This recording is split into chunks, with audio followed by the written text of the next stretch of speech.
So, in my review of the 2019 60-inch MacBook Pro, I complained for almost a minute straight about how it still has the touch bar and how much I hated it.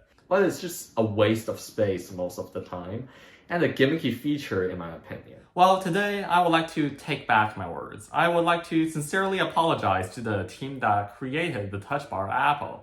I'm sorry, but after using the 2019 MacBook Pro for 3 months, I am starting to like the touch bar now. And in this video, I'll explain why.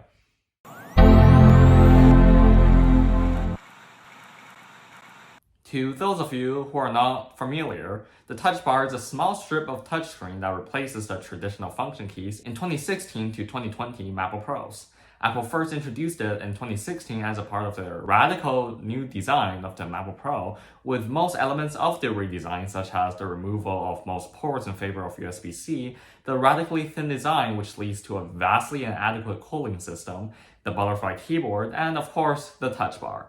After Johnny Ive left Apple realized that most consumers, in fact, were not big fans of the changes, so they removed these controversial design choices with their newest Apple Silicon MacBook Pros released in 2021. They are now thicker to accommodate better cooling systems, brought back many commonly used ports such as HDMI and the SD card slot, ditched the butterfly keyboard, and removed the touch bar in favor of full-height function keys. People welcomed these changes, and Apple was praised by critics for finally making good laptops after so many years with the crappy Touch Bar MacBook Pros. And I agree. However, I personally believe that the hate towards the Touch Bar in particular is unjustified, and to be honest, I was one of the Touch Bar haters. Until I actually started using a Touch Bar MacBook Pro myself and realized just how much potential this tiny strip of touchscreen on the keyboard really offers. And here's a few of its advantages. First, the touch bar is very versatile and can dynamically adapt itself to different applications. For example, in web browsers such as Safari and Google Chrome, the touch bar adopts a Chromebook-like button selection, with back, forward, and refresh buttons for easier web navigation. When watching videos or listening to music, it becomes a progress bar that you can easily access to skip to any spot in a video or song. And you can also use it to skip ads on YouTube, which is nice. In Final Cut Pro, it offers quick actions such as cutting and trimming right at your fingertips, plus the ability to see an overview of your timeline. This makes many actions in these apps, which usually require a keyboard shortcut or on-screen button press, much easier to execute. The ability to dynamically adjust the function row to the individual apps you're running can also save users so much time by reducing many actions and button presses into a single tap, and overall makes the function row more useful in more situations than just being able to adjust your volume and brightness. Next, the touch bar is completely customizable, unlike any kind of traditional function keys.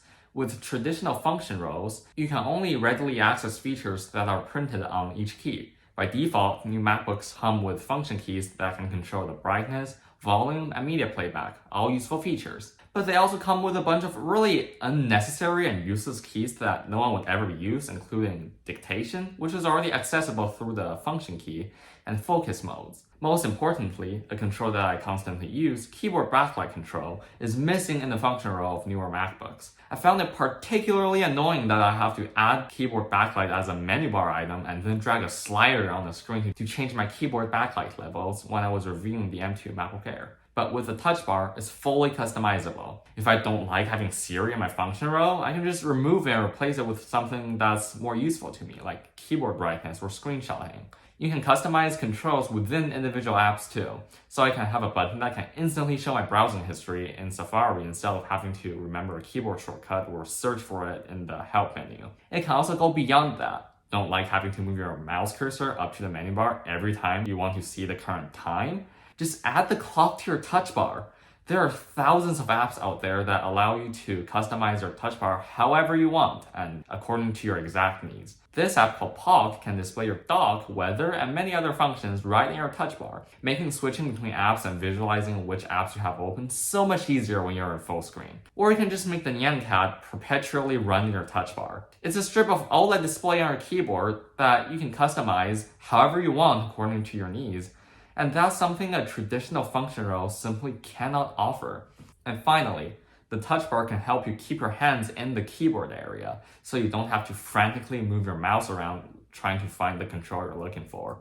want to insert an emoji or quickly adjust the text formatting, you don't have to even move your hands down to the trackpad, because it's all in the touch bar, which is right on the keyboard. This is especially useful when you're typing up a document or word editing. You type on the keyboard, and all of your controls and text formatting options are also on the keyboard. It's not only convenient, but also it just feels more natural. You don't have to move your wrists as much, and it just makes more sense to have essential controls and actions within your finger's reach. So yeah, although many people weren't really big fans of the Touch Bar, myself included, after actually using a Touch Bar MacBook for a meaningful amount of time, I actually found it more useful than I thought it would be. So what do you think? Should Apple bring back the Touch Bar? Maybe shrink the height of the function keys a bit and add the touch bar on top of that so we can have the best of both worlds? Thank you guys so much for watching this silly little video about a strip of touchscreen, and I'll see you guys soon with more interesting videos. Bye!